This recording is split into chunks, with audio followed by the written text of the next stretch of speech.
कहाँ तक हम लोग इसमें पहुंचे थे, क्या पढ़ रहे थे? इंटरनेट क्लाइंट और सर्वर। Internet protocol. अच्छा, internet protocol.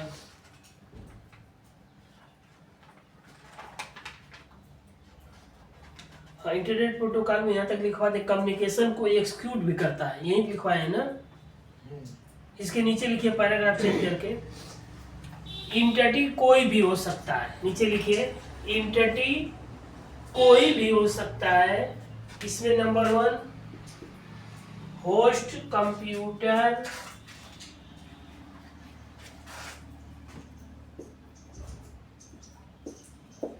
Host computer host हो सकता है। दूसरे नंबर पर राउटर,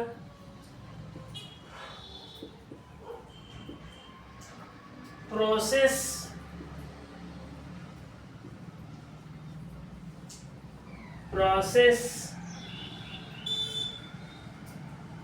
और electronic mail, ELECTRONIC, electronic mail, file transfer,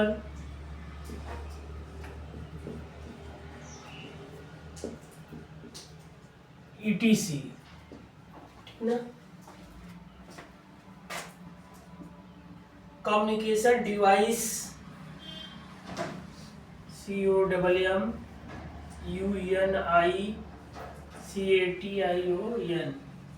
communication device, OR modem,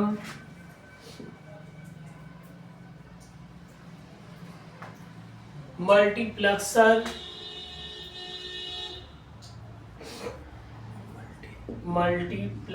PLEXER, ETC।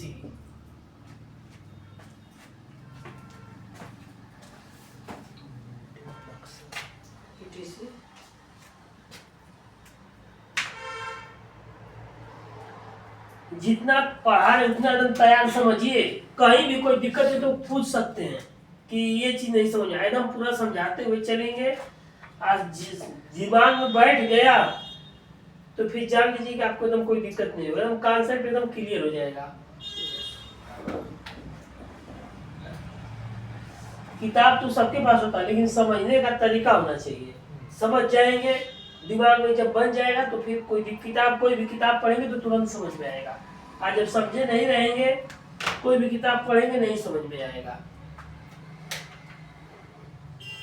Server, client क्या होता है, सर्वर क्या होता है, राउटर क्या होता है, नेटवर्क क्या होता है, हर चीज हम जान जाइए।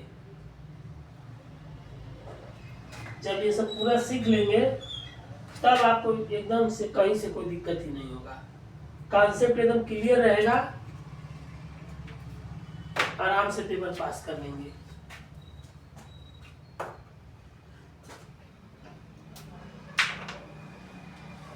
कंप्यूटर की जानकारी थोड़ा बड़ा लोग ले लेते हैं, लेकिन ये पेपर नहीं, क्योंकि जब तक वो थियरी नहीं पढ़ेंगे पेपर पास नहीं करेंगे। कॉन्सेप्ट नहीं क्लियर होगा तो नहीं ना कर पाएंगे। मेन समस्या ये है।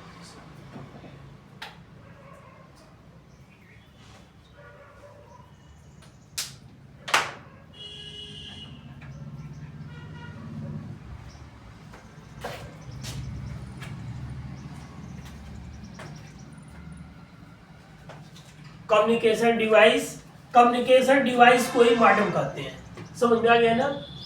कंप्यूटर से पहले मॉडेम लगता है। मॉडेम क्या करता है कि एनालॉग को डिजिटल में बदलता है और डिजिटल को एनालॉग में बदलता है। समझ में आया, ये बात है।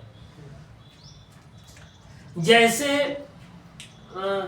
आप मान लिया हम जो बोल रहे हैं, या कंप्यूटर में अंग्रेजी में कल लिख रहे थे Ram is a good boy, तो कंप्यूटर उसको नहीं समझता। हम वो भाषा अंग्रेजी है, अंग्रेजी में हम समझ रहे हैं, लेकिन कंप्यूटर उसी को 0 और 1 में समझता है। 0 और 1।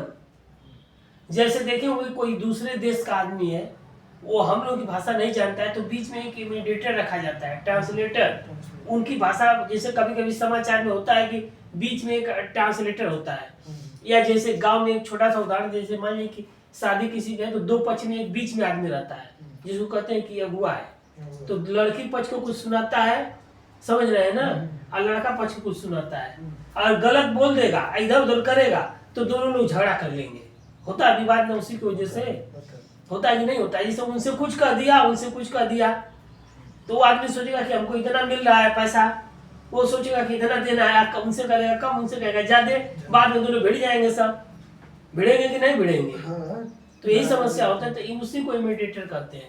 मॉड्यूलेटर वही करता है, एनालॉग को डिजिटल में और डिजिटल को एनालॉग में बदलता है। उससे कहेगा कि जैसे इसी तरह से एक आदमी था, उससे कहा कि 1 लाख मिलेगा, उससे कहा कि 2 लाख मिलेगा। अब वो 1 लाख की तैयारी किया है लड़की वाला, अब वो 2 लाख सोच रहा है लड़का वाला। आप तो उसको नहीं ना बोलना चाहिए इस तरह से, उसको बता देता कि नहीं इतना ही, दोनों तो देखिए भाई दोनों ऐसे है, साफ बता देता। तो उधर झूठ बोला, उधर झूठ बोला, आज दोनों मौका पे भिड़ गए। वो 2 लाख खोज रहा है, आप उसका कहते देखिए 1 लाख दे रहा है, तो 2 लाख खोज रहा है, 1 लाख दे रहा है, तो झगड़ा करेगा ही ना आदमी। वो यही समस्या हो जाता है। मीडिएटर यही होता है, झूठ बोलते हैं सब, कई जगह देखें भिड़ जाते हैं सब, इसीलिए कहीं झगड़ा फसाद हो जाता है। समझदार आदमी रहता है तो मान जाता है, लेकिन समझदार कहाँ है? आज के जमाने में कोई समझदार है ही नहीं है। बहुत लोग समझदार हैं, समझ धीरे धीरे विकसित हो रही है लोगों की, लेकिन वो समझ विकसित नहीं हो रही है, त्याग की भावना। तो वही बात है। अब कोई लड़का है जब पढ़ेगा, पढ़ाई तो कठिन है, कोई पढ़ना थोड़ा चाहता है। लड़के इलाहाबाद में तैयारी कर रहे हैं, जाकर रूम में 12 घंटा 24 घंटा रह रहे हैं। यहाँ गाँव यहाँ है कि लड़के